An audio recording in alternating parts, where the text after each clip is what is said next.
Hi guys, today I'm going to show you how to set up a sheet of paper to use for like some scrap paper, like when you're going through the lesson, the math lesson in class.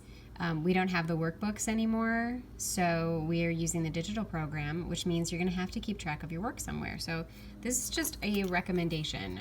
Obviously, I'm not collecting any of this work. You're not going to like mail it back to me. But it's just a good tip for how you might keep yourself organized, because I will be asking you to like share your answers once in a while, or sometimes you'll have to take a picture maybe and send it in via email. So I have the lesson, the very first lesson from grade 7 up on my computer screen like I would if I was going to be learning at home. And so I'm going to set up my paper. It might seem a little silly to put your name on the paper because, like, who else is at your house? It's not like you're in a classroom, but you just never know where your paper might end up. So it's just a habit of mine. It's been drilled into me to always put your name on your paper. It's good to put the date, and then I wrote math because in theory you'll have other classes too that you are going to be like maybe taking some notes for, or I don't know what else you might need scrap paper for, but I just wrote math on mine. So this is unit 1 that we're starting with, and it's lesson 1. And the first part, so that's like my title of my page, my heading. And then the first problem is 1.1. You can see that right here, 1.1 printing portraits. And if you scroll down, the next problem is called 1.2 scaling F, and so on. And they're called that in your book too. You probably remember you had headings like that. So I'm going to put 1.1 on my paper, and I circled it just to kind of keep it separate from the problem numbers of the problem 1.1, because problem 1.1 has different parts. So I put a number 1 here because the first part of problem 1 is right here. How is each one the same as or different from the original portrait of the student?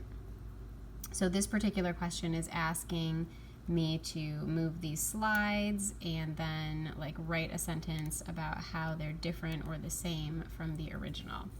So because there are portraits A, B, C, D, and E, I might even, next to my problem 1, I might even put A, and then I'll write a sentence B that's going to say more blah, another sentence D, D, and E, so that I've responded to each of the parts of the question. Okay, then I'm going to go on to problem number 2. Problem 2, some of the sliders make scaled copies. Which ones do you think are scaled? Explain your reasoning. So maybe I think it's A because I'm going to write some more, and maybe I think it's also C because, so I'm going to put my answers there. Question 3, what do you think scaled copy means? So question 3, I'm gonna write, oops, I guess I don't, you could like circle your question numbers, or you like your problem numbers, or you could put a period after them, or you could put a little like parenthesis after them, whatever feels comfortable to you. And then you would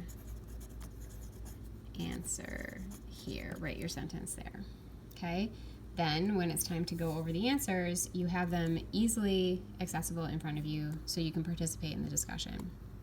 When it comes time to do problem 1.2, I might just move down the page a little bit, write problem 1.2, and then do the same thing. There's going to be some different questions, problem 1, 2, and 3, that go with, or parts 1, 2, and 3 that go with problem 1.2. So I'm going to go ahead and write 1, and I put my answer. 2, 3, I put my answer. If there's any time where I have to draw something, I have the graph paper available for that, or make a graph, I have the graph paper available for that. So it's just handy to have here on your sheet of paper. And then it's up to you if you want to flip it over and use the back. That would certainly be less wasteful. Or you can just get a new sheet every time you get to the bottom of a page, or a new sheet for every lesson.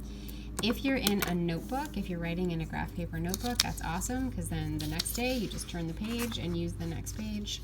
If you have sheets of loose paper, I would recommend that you hold on to these papers until we're done with the unit. So all your Unit 1 pages, you're going to hang on to until you take the Unit 1 assessment, because you just never know when you might need to go back and refer to something, when I might ask you to go back and refer to something that you've already done in a previous lesson, and you just want to make sure that you have that around. So if you're using loose sheets of paper, I think I sent home so they were stapled, so you could just like flip to the next page. Okay, so I hope that helps you stay organized when you're working at home, and if you have any questions, let me know.